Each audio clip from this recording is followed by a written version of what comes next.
I did number 4, standards-based grading versus competency-based education.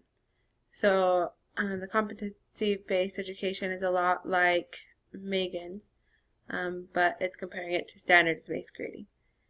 So let's start out with going over what standards-based learning is. It involves measuring students' proficiency on well-defined course objectives. The students are graded based on a scale of how they're doing to meet a specific standard.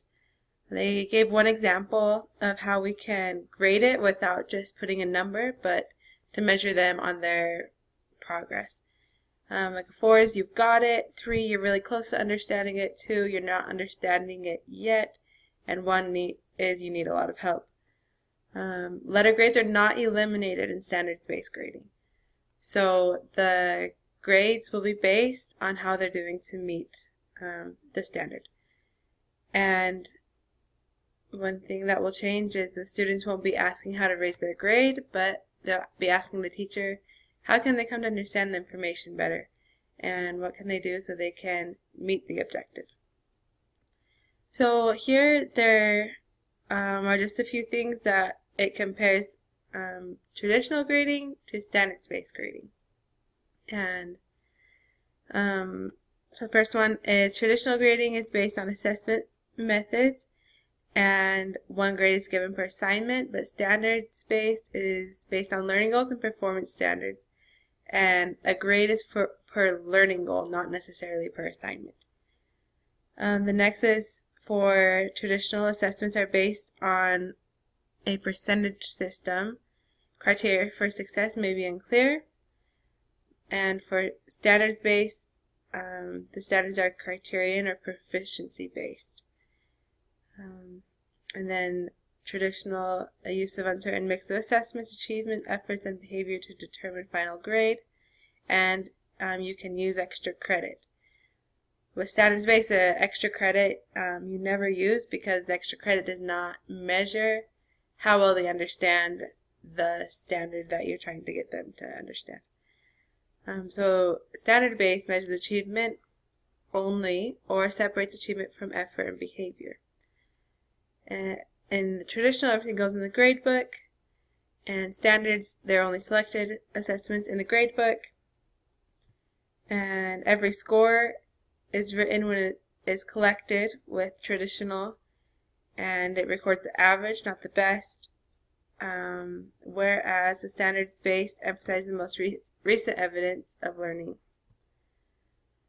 Okay, so then here is just one school district. This is just an example of a school district who uses the standard-based grading, and these are just the guidelines that they have for every classroom that they will do. So they have like these standards they're always following.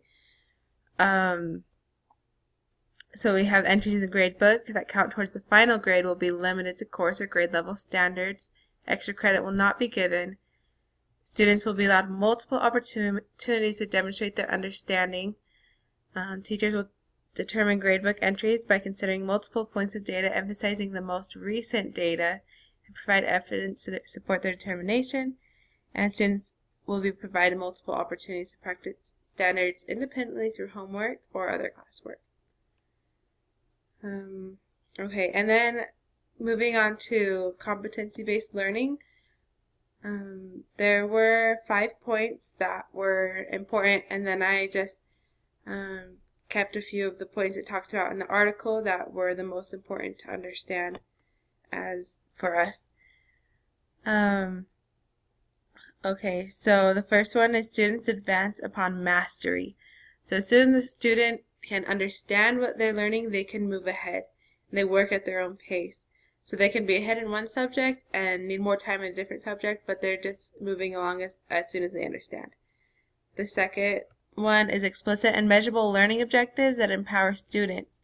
So students take ownership of learning, and teacher provides appropriate support for learning.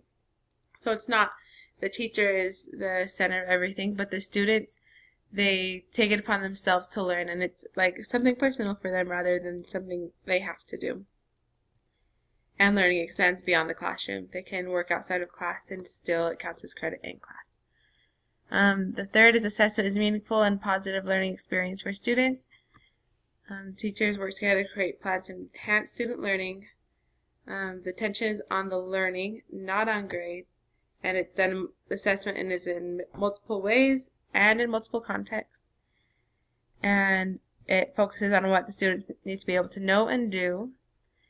And students can see their own progress through examples of their work that show skill development throughout time. Fourth is rapid differentiated support for students who fall behind or become disengaged. So every student's going to go at their own speed, but we need to still realize that there are going to be students who are back behind, that we need to help them so that they're moving a little bit faster and reaching the goals they have. And the last of learning outcomes emphasize application and creation of knowledge. So it will also include the state core. The lifelong learning skills are designed around the students' needs, life experiences, and the skills they need for them to be ready for college, career, and citizenry. And the last part talks about how standards-based grading and competency-based education are similar. So they're similar because they're both based on a predetermined rubric. They're similar in that the students take ownership of their learning because they're not just doing a certain project 3 or worksheet 4.2. And using assessments in formative ways is the norm rather than the exception. And then what are some of the differences? In the competency-based systems, students work at their own pace instead of completing a certain amount of seat time to get credit. In competency, students are encouraged to learn outside of the classroom and get credit for it, whereas in standards-based, this may not take place in the grading philosophy. And in competency, teachers non-negotiably assess skills or concepts in multiple contexts in multiple ways. And this is not always the case in standards-based classroom, but it's always the case in competency-based. So overall, standard-based and competency-based are both to help the students help learn and progress towards a certain goal, to actually focus on their understanding instead of focusing on a grade or a GPA. And so that's what I liked about standards-based and competency-based education.